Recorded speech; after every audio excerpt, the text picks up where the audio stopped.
ಖಾಲಿ ಹುದ್ದೆಗಳ ಭರ್ತಿಗೆ ಸಂಪುಟ ಸಭೆ ತಾತ್ವಿಕ ಒಪ್ಪಿಗೆಯನ್ನ ಕೊಡ್ತು. ನೇಮಕಾತಿ ಪ್ರಕ್ರಿಯೆ ಪೂರ್ಣಗೊಳ್ತಕ್ಕಂಥ ಸ್ಪಷ್ಟ ಕಾಲಮಿತಿ ಇಲ್ಲ ಅನ್ನುವಂಥ ಒಂದು ಪ್ರಶ್ನೆ.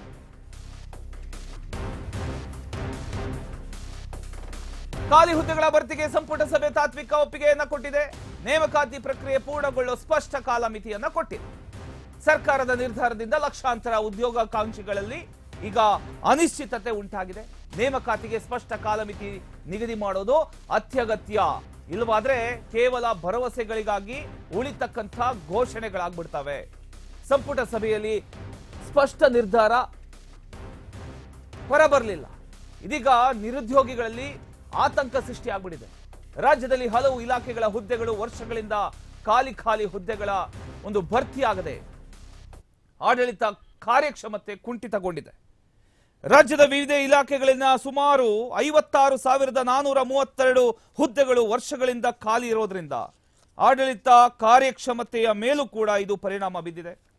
ಸಿಬ್ಬಂದಿ ಕೊರತೆಯಿಂದ ಸಾರ್ವಜನಿಕ ಸೇವೆಗಳು ವಿಳಂಬ ಆಗ್ತಿರ್ತಕ್ಕಂಥ ಸಾಮಾನ್ಯ ನಾಗರಿಕರಿಗೂ ಕೂಡ ತೊಂದರೆ ಆಗಿದೆ. ಈ ಒಂದು ವಿಳಂಬ ಆಗ್ತಿರೋದು ಈ ಹಿನ್ನೆಲೆಯಲ್ಲಿ ನೇಮಕಾತಿ ಪ್ರಕ್ರಿಯೆ ವೇಗವಾಗಿ ಪೂರ್ಣಗೊಳ್ಳಬೇಕು ಅನ್ನುವಂಥ ಒಂದು ಒತ್ತಡ ಇದೀಗ ಹೆಚ್ಚಾಗ್ತಾ ಇದೆ.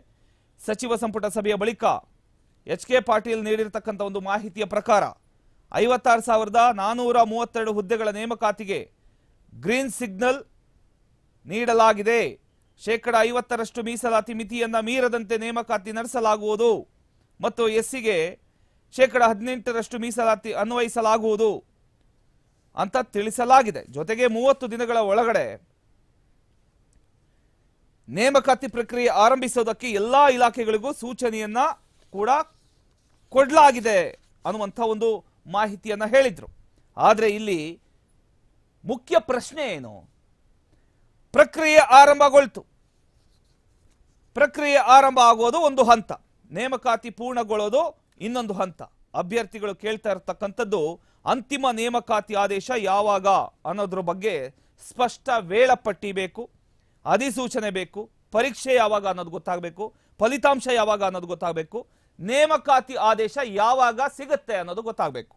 ಈ ಎಲ್ಲ ಹಂತಗಳಿಗೆ ದಿನಾಂಕ ನಿಗದಿ ಮಾಡದೆ ಇದ್ರೆ, ದಿನಾಂಕ ನಿಗದಿ ಮಾಡದ ಇದ್ರೆ ಅನಿಶ್ಚಿತತೆ ಮುಂದುವರಿತಕ್ಕಂಥ ಎಲ್ಲ ಸಾಧ್ಯತೆಗಳು ಕಂಡು ಬರ್ತಾ ಇದೆ.